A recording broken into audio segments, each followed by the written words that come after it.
Pero ngayon ay 2024 na, kaya napagpasyahan ko. O diba, kung hindi ng 2024, hindi nakapagpasya. Kaya ko na talaga ang gustong tupihin yung aming mga damitan. Pero ewan ko at hindi ko matapos-tapos. Ano ko naman natatapos, hindi ko sinimulan. Kasi nga, nafe-feel ko na, I'm so tired. Ano bang feeling na hindi ko pa nga nasimulang gawin, ay napapagod na ako. Kaya yung ginagawa ako, nakahiga na lang ako until maghapon. Kaya wala akong natatapos. Anyway, ngayong araw pala yung balik-pasok nila ni Matt sa paaralan. Ang ginawa ko, early in the morning, kinuha ko na talaga lahat yung mga gamit ni Matt. Hindi ko naman mabigyan yung aking sarili ng mga excuses, no? Baka marami na naman akong maisip na, baka mamaya na lang kasi ganito ganyan. Juranay na talaga to mga beshi. Kita ko nga sa mga comment section, guys, na nagre-reklamo na kayo na wala akong bagong vlog. Pwes, ito yung dahilan. Kahit na busy ako dito sa bahay na nag-asikaso ng mga damitan at saka aking mga ide.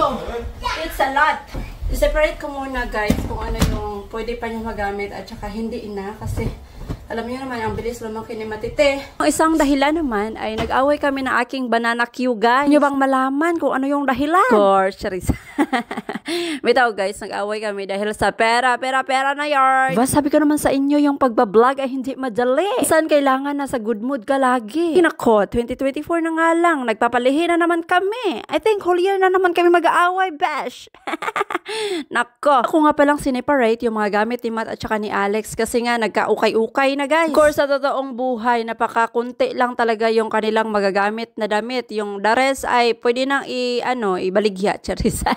Whole day ako ngayong nasa taas lang, kaya nagpa-order na lang ako sa aking mister. Hindi niya akong orderan kahit nag-away kami, no? Ano pa yan ang trabaho ko 24/7? Ipapakita ko muna sa inyo kung anong nangyari sa aking closet. Kasi isang dekada na hindi ko siya na-fold, hindi ko siya natupi, kaya tingnan nyo, guys. But anyway, ipapakita ko lang to kasi sabi nga ni sister, kung gaano ka daw kakalat sa gamit, ganyan din daw kagulo yung buhay niyo. So, dapat yung lesson learned dito, dapat ma-arrange tayo sa ating mga gamit, hindi magulo kasi kung magulo tayo sa gamit, yung buhay natin ay magkaletse-letse. Every time na nakikita ko yung aking closet na napakagulo, yun talaga yung napapunta sa aking isip. Data pala kinuha niya si Alex. So far, so good. Si Lily hindi umiiyak ngayon. Si Alex pala this weekend, dito na naman sa amin mag-stay. Pihan ko na nga rin sa Marie na kailangan niya nang kunin yung mga damit pambuntis ko kasi kailangan ko ng itchapuera. Kami din kasi kami dito mga gamit na hindi na nagagamit. Kaya naisipan na nga namin na ipapadala sa Pilipinas. Ang una palang ginagawa ko na magtutupi ako ay kinukuha ko lahat yung mga gamit tapos pinapa-separate ko sa kanila kung saan yung magagamit nila at sa hindi. Yan ko nga si Tata na i-separate niya as yes, maybe or no. At saka yung favorite niya talaga ba? Nga ako, guys, ay yung mga ginagamit ko lang ng mga damit everyday is yung favorite ko. Ewan ko kung ako lang ba ganyan. Nga ako sa kanyang reaksyon na nakikita niya yung kanyang mga damit na naka-plastic pa. O diba? Ang daming pera, beshi. Bili ng bili, hindi naman ginagamit. Obserbahan ko nga dito kay Tata. O diba? Minamaritis na.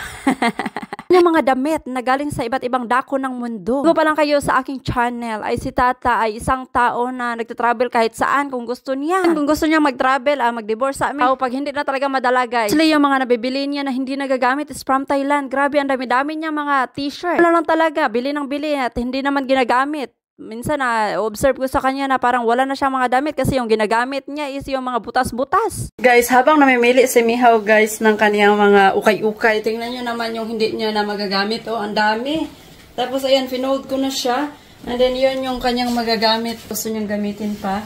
Then, of course, gumising na si Inday yun. Oh, nakapack pa, oh.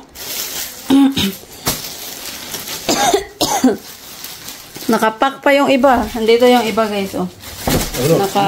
This have 8. I will kick your ass. This I will kick your ass. Minimum 10 years. And still in the plastic. And never use. It's from Thailand. Minsan lang nagagamit ni Miho yung iba niyang mga t-shirts. Good morning, guys. Ano na yung aking pilo kahapon, but hindi pa talaga tapos. Using lang na Inday yun. Guys, this is my second day na nagtupi ako ng mga gamit ni Tata. Hindi ko matapos-tapos kasi nagbantay ako ngayon ng bata. Dahil nga si Mihaw at saka yung aking stepson na si Alex ay meron silang school. Nag-attend siya ng something, meeting para sa school ni Alex, guys ba? Ayun, wala akong nagawa masyado. Pero natapos ko na yung piluin ni Tata. Yung kanyang mga pinatapon na damit ay natapos ko na pinilo. Tapos, yung akin na lang, guys, bukas, yung aking lulutuin. Nandito kasi ako sa kitchen kasi hindi pa ako tapos maghugas. Look! Yung aming hugasan, kailangan ka nang maghugas. And then ito, si Matiti ay gising pa siya. Ay, hinihintay niya si Tata eh. Yes, you're waiting for Tata to after Tata customer finish. Tata customer is training. Yeah, Tata is training with the customer. So, we have something to buy there. Rice and chicken. No, tomorrow. Yeah, so we have money to buy. So guys, it's pang third day ko na to. Kay mihaw pa rin ako ng mga damit. Lali, Enday. Be careful. Tagak ka. Patagak. Lululululululululululul. Sige ka, tagak ko. Sige ka, tagak ko. Mataa ka. Yun siya. No. Stay there. So, ito na lang guys, naiwan. Tapos, ayun yung kay Matiti na mga damit na hindi na magamit. And then, si Lily. Huwag kang malaglag.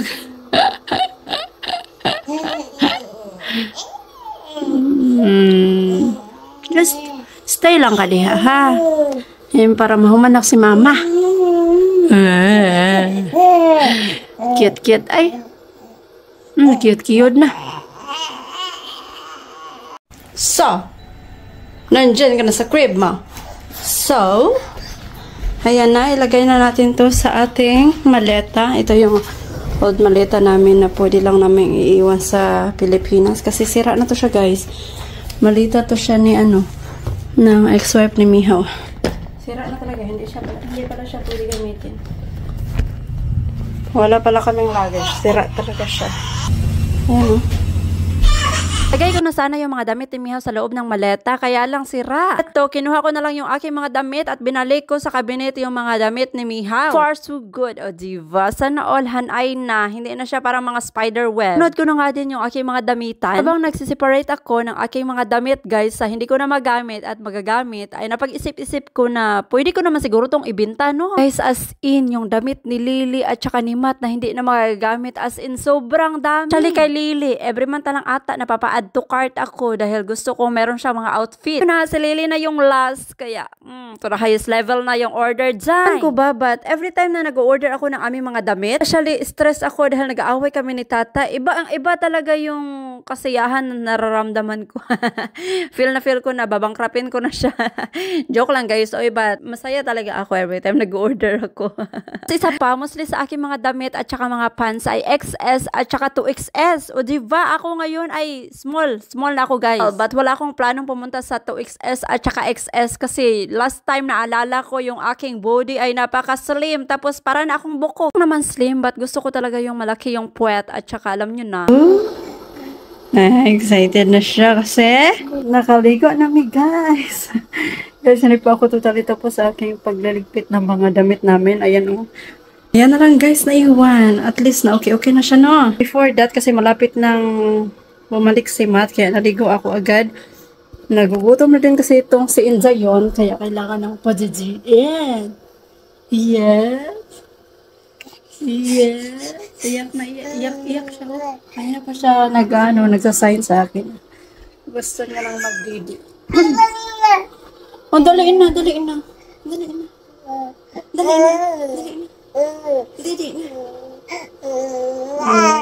Kaluoy. Okay. Mag-break muna tayo. And then mamaya ako na ipagpatuloy. At least na okay na yung aking mga piluin. Tupihin, I mean. My goodness. Piluhin daw. So, mag-feeding time muna tayo, aray.